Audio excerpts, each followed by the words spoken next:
Hello guys, welcome to online classes.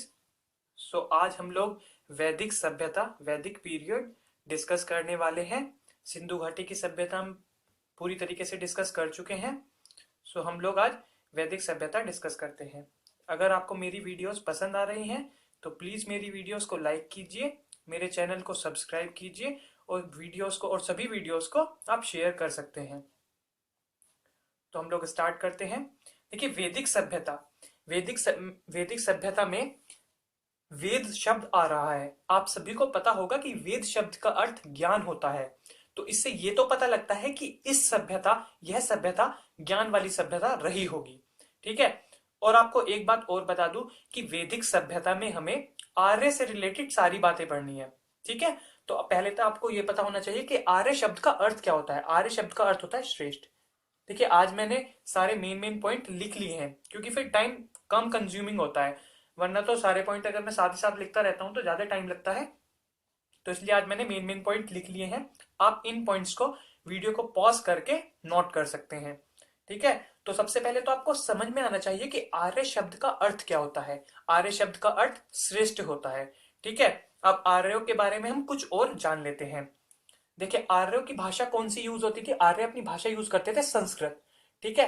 Important point है, आप लिख सकते हैं आर्य कौन सी भाषा का यूज करते थे। संस्कृत भाषा का वो यूज करते थे। ठीक है।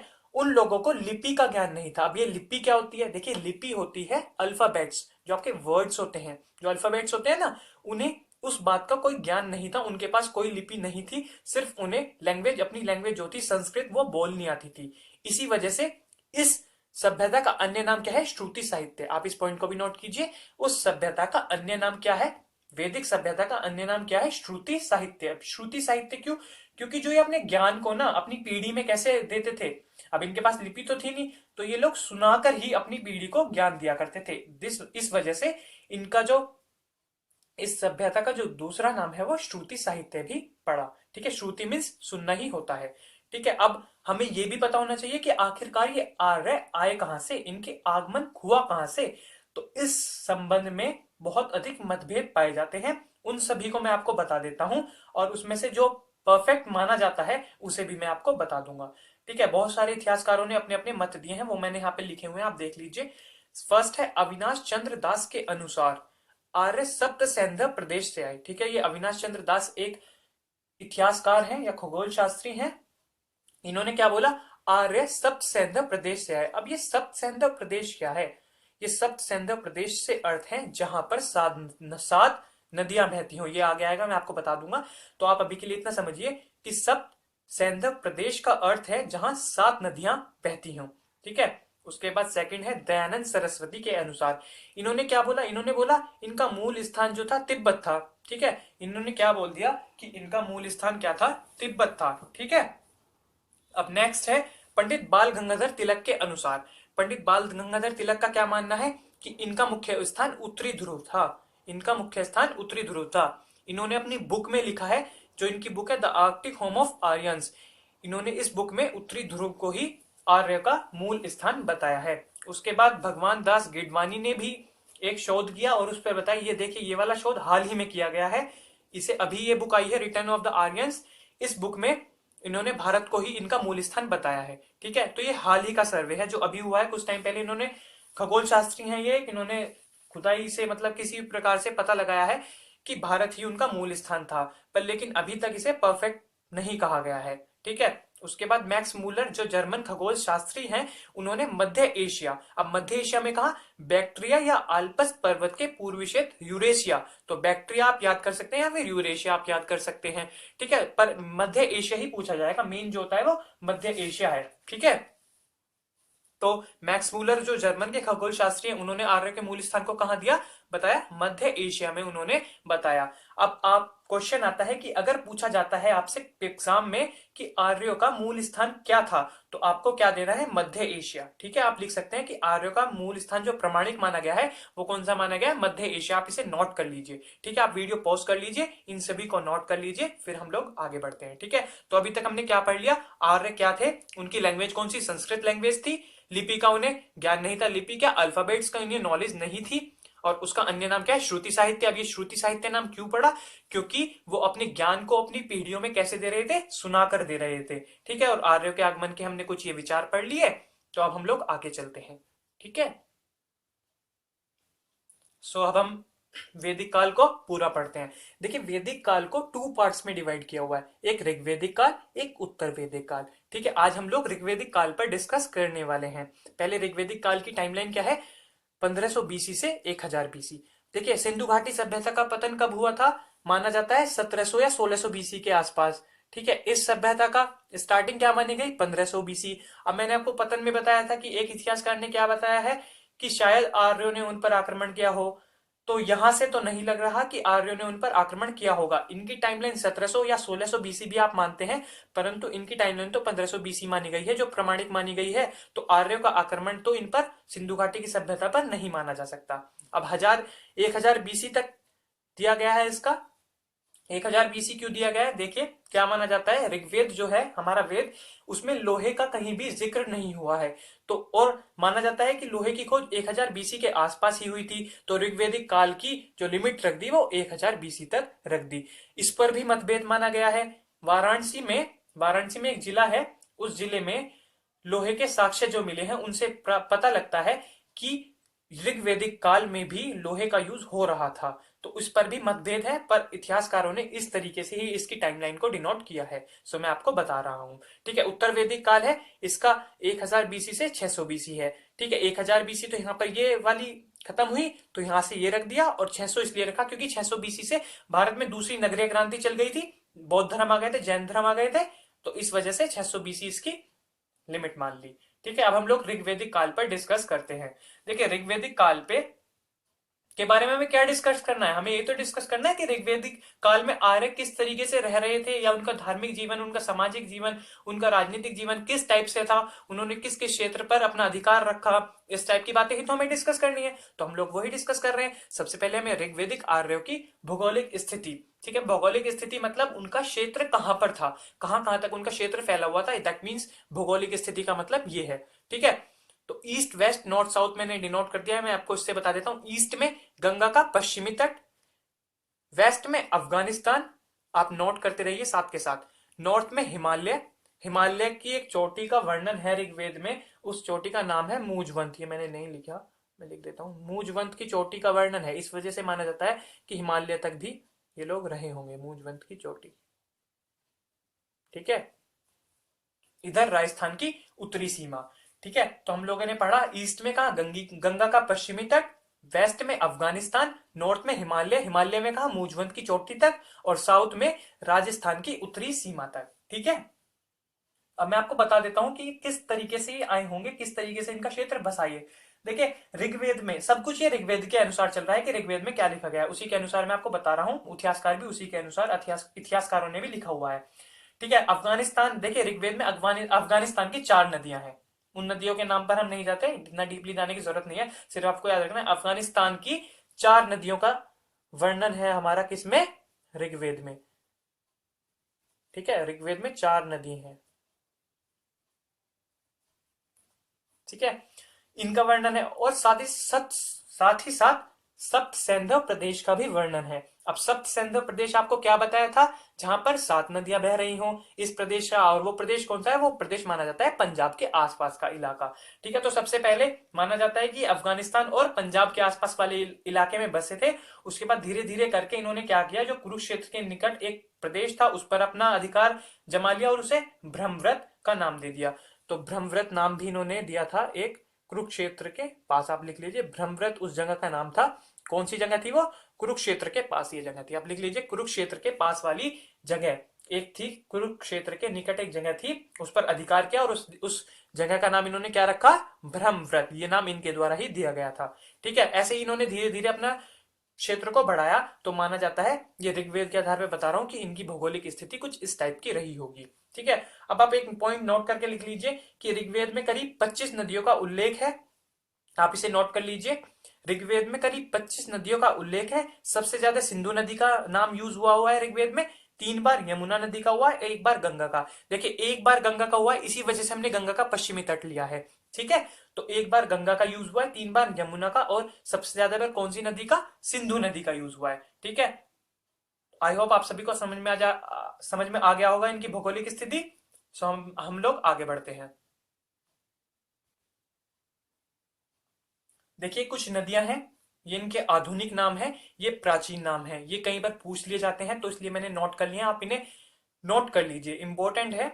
ठीक है, सरस्वती नदी का सरस्वती आप इजीली याद कर सकते हैं, पुराना नाम भी सरस्वती था और अब नया नाम भी सरस्वती है। सिंधु का सिंधु ही, तो आप ये दोनों तो आप हटा ही दीजिए कि आपको याद है। ठीक है, अब गोमती का गोमल, बहुत सिंपल है, सेम सेम है, गोमती और गोमल, तो आप इसे भी इजीली याद कर सकते हैं। व्यास विपाशा, ये भी सिमिलर नेम है, तो व्यास विपाशा भी आप याद कर सकते हैं। झेलम बितस्ता, इसे आपको याद करना पड़ेगा, थोड़ा अलग सा नाम है, झेलम बितस्ता।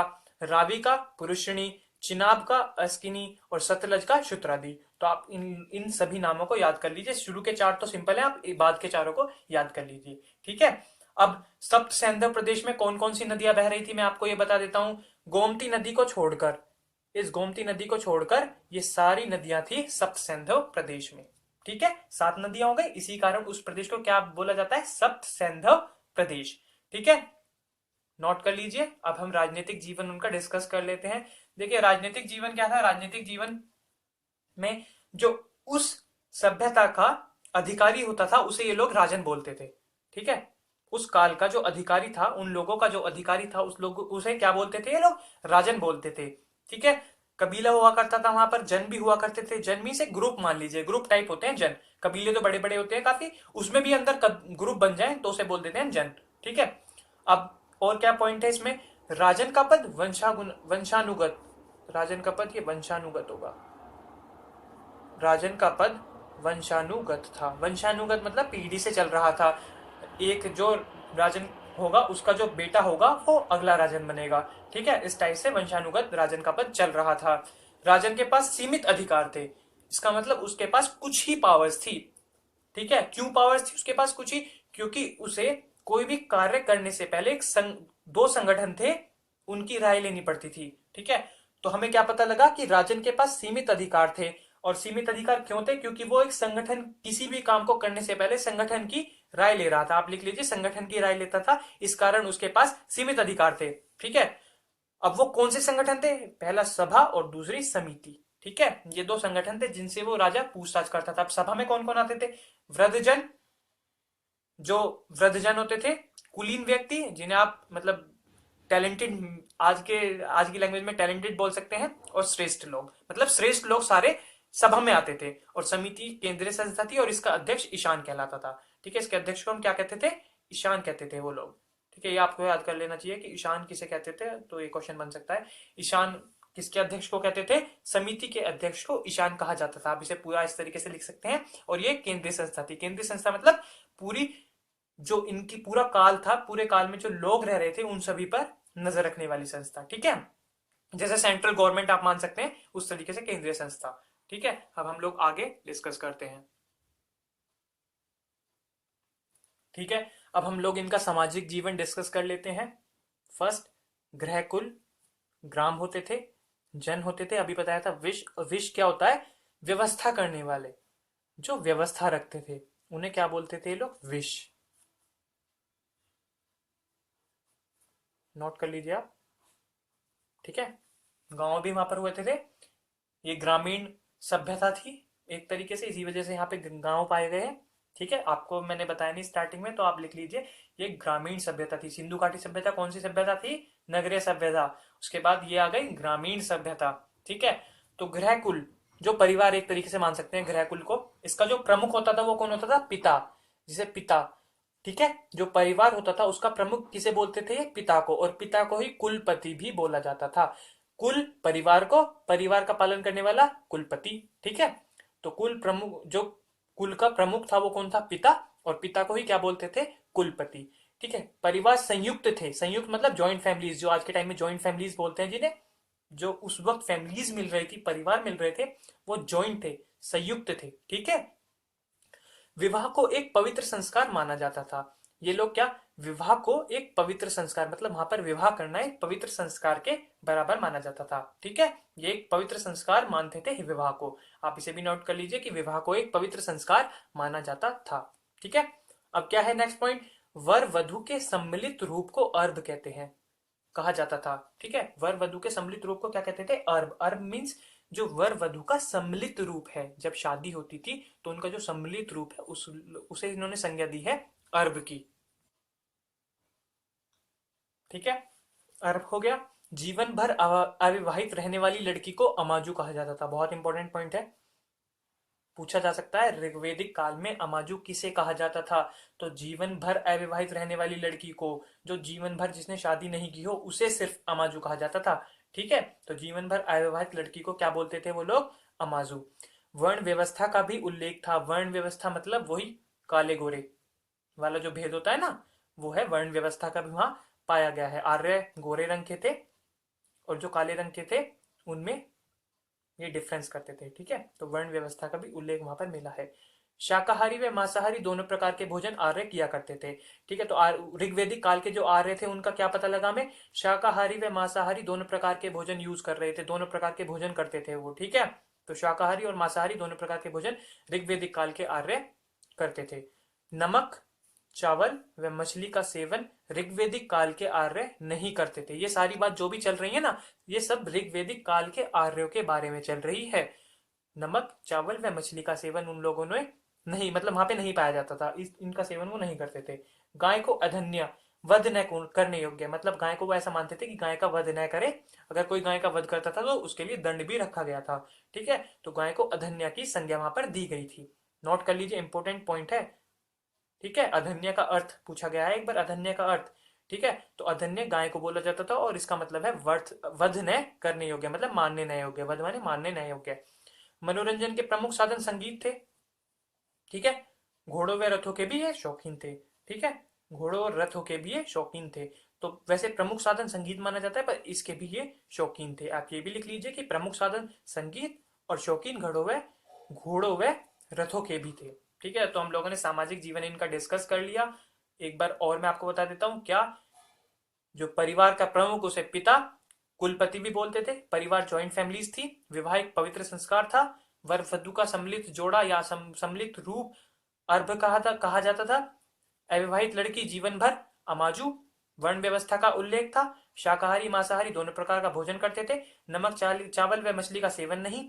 गाय को अधन्य कहा गया। मनोरंजन के प्रमुख साधन संगीत। घोड़ों व रथों के भी शौकीन थे। आपको रटने की आवश्यकता नहीं है, आप जिस तरीके से मैंने आपको पॉइंट बताया ना, आप वैसे माइंड में रख लीजिए कि हाँ भाई, कोई परिवार, वहां के जो परिवार थे उसके जो प्रमुख था उसे हम, वो पिता था तो पिता को ही कुलपति, कुल का जो प्रमुख होगा उसे कुलपति बोलेंगे। परिवार जॉइंट फैमिलीज वहां मिल रही थी। विवाह एक पवित्र संस्कार था। ये तो कुछ याद करने की भी चीज नहीं है कि विवाह एक पवित्र संस्कार था। ऑब्वियस सी बात है कि एक पवित्र संस्कार अब भी माना जाता है, यहीं से लेके चल दीजिए कि विवाह एक पवित्र संस्कार था। वर वधु को सम्मिलित रूप को अर्भ कहा जाता था। ये वर्ड आपको याद रखना कि अर्भ किसे कहा जाता है, वर वधु का सम्मिलित रूप। तो इस टाइप से आप समझ के कीजिए। आप रट्टा जितना करेंगे उतना आप जल्दी भूल जाएंगे, अगर आप समझ के करेंगे तो आप इजीली कर लेंगे। ठीक है, अब हम लोग आगे थोड़ा सा और ठहरा है उसे भी डिस्कस कर लेते हैं। ठीक है, अब इनका राजनीतिक जीवन, सामाजिक जीवन हम डिस्कस कर चुके हैं। आर्थिक जीवन की ओर चलते हैं। आर्थिक जीवन में इनका प्रमुख व्यवसाय क्या था, कृषि एवं पशुपालन। ये क्यों रहा इनका, इसलिए रहा क्योंकि ये लोग स्टार्टिंग में अस्थायी माने जाते थे। इनके पास रहने के लिए अच्छी ठीक प्रकार से व्यवस्था नहीं थी। जब इस प्रारंभ की बात कर रहा हूँ तो ये लोग जहां जाते थे वहीं कृषि कर ली और पशुपालन करना स्टार्ट कर दिया। तो इसलिए इनका प्रमुख व्यवसाय ही कृषि और पशुपालन बन गया। गाय का प्रयोग ये मुद्रा के रूप में करते थे। ठीक है, मुद्रा के रूप में गाय का प्रयोग करते थे, अर्थात वस्तु विनिमय प्रणाली थी। वस्तु के बदले वस्तु दी जाती थी। किसी प्रकार की मुद्रा का वहां पर वर्णन नहीं है, मुद्रा के बदले ही मुद्रा थी। ठीक है, मतलब वस्तु के बदले वस्तु थी, मैंने गलत बोल दिया, सॉरी। तो गाय का प्रयोग मुद्रा के रूप में होता था और वस्तु विनिमय प्रणाली वहां पर प्रचलित थी। ठीक है, सिंपल। 24 प्रकार की खेती का उल्लेख हुआ है ऋग्वेदिक काल में। कितने प्रकार की खेती का उल्लेख हुआ है, 24 प्रकार की। प्रमुख कौन सी थी, यव जिसे जौ बोला जाता है अब, और धान्य जिसे धान बोलते हैं हम लोग। ठीक है, जौ और धान की वहां पर प्रमुख खेती हुआ करती थी। वैसे 24 प्रकार की थी, पर जो मेनली ज्यादा जगह पाई गई है वो यव और धान्य, जौ और धान की खेती है। कपास की खेती का कोई उल्लेख नहीं है। कपास की खेती का कोई उल्लेख नहीं है। इंपॉर्टेंट है, क्वेश्चन पूछा गया था कि ऋग्वेदिक काल में कौन सी खेती का उल्लेख नहीं है? ऑप्शन दे दिए थे, तो उसमें कपास की खेती का उल्लेख नहीं है। नोट कर लीजिए आप वीडियो पॉज करके। धार्मिक जीवन की ओर चलते हैं। बहुदेववादी का प्रचलन। बहुदेववादी मतलब बहुत सारे देवों को मानते थे ये लोग। बहुदेववाद का मतलब होता है बहुत सारे देवों को मानने का प्रचलन था वहां पर, ठीक है। बहुत सारे देवों को ये लोग मानते थे। सबसे प्रतापी जो देव था इनका, जिसे सबसे ज्यादा मानते थे, वो कौन सा था? इंद्र। ऐसा क्यों? इसलिए क्योंकि ऋग, ऐसा कैसे पता लगा? इसलिए कि ऋग्वेद में 250 सूक्तियों में इंद्र का नाम आया है। इस वजह से माना जाता है कि उस समय का प्रतापी राजा या प्रतापी देव कौन रहा होगा? इंद्र। अब इंद्र को ही पुरंदर और बलि का देवता भी कहा गया है। ये क्वेश्चन भी पूछा गया है कि पुरंदर किसे कहा गया, किस देवता को पुरंदर की संज्ञा दी गई, तो वो कौन है? इंद्र आपके। ठीक है। अब पुरंदर का अर्थ क्या है? किलो को तोड़ने वाला। ठीक है, पुरंदर का अर्थ है किलो को तोड़ने वाला। ठीक है, तो प्रतापी राजा कौन हो गया? इंद्र। इंद्र को पुरंदर और बलि का देवता बोला गया। पुरंदर का अर्थ किलो को तोड़ने वाला। अग्नि देवता दूसरे प्रतापी राजे, इनका 200 बार हुआ है ऋग्वेद में यूज, 200 बार, 200 सूक्तियों में, या फिर आप लिखिए 200 सूक्तियों में, इनका 250 में। ठीक है। मूर्ति पूजा का कोई साक्ष्य नहीं। इसका मतलब उस समय मूर्ति पूजा नहीं होती थी, सिर्फ देवों को माना जाता था। मदिरा का कोई साक्ष्य नहीं। शराब जिसे बोलते हैं, मदिरा का उस टाइम कोई साक्ष्य नहीं पाया गया। ठीक है, तो ये उनका धार्मिक जीवन था। अब देखिए, हमने सारी चीज डिस्कस कर ली। राजनीतिक जीवन, सामाजिक जीवन, धार्मिक जीवन और उनका आर्थिक जीवन। ठीक है, तो इस प्रकार से हम लोग ऋग्वैदिक काल को तो कंप्लीट कर चुके हैं। ऋग्वैदिक काल की हमने चारों चीजें ढंग से पढ़ ली हैं।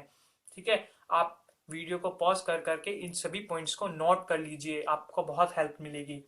ठीक है, अगर आपको मेरी वीडियोस पसंद आ रही हैं तो प्लीज लाइक करें, वीडियो को शेयर करें, वीडियो पर कमेंट करें और मेरे चैनल को सब्सक्राइब करें। ठीक है गाइस, थैंक यू।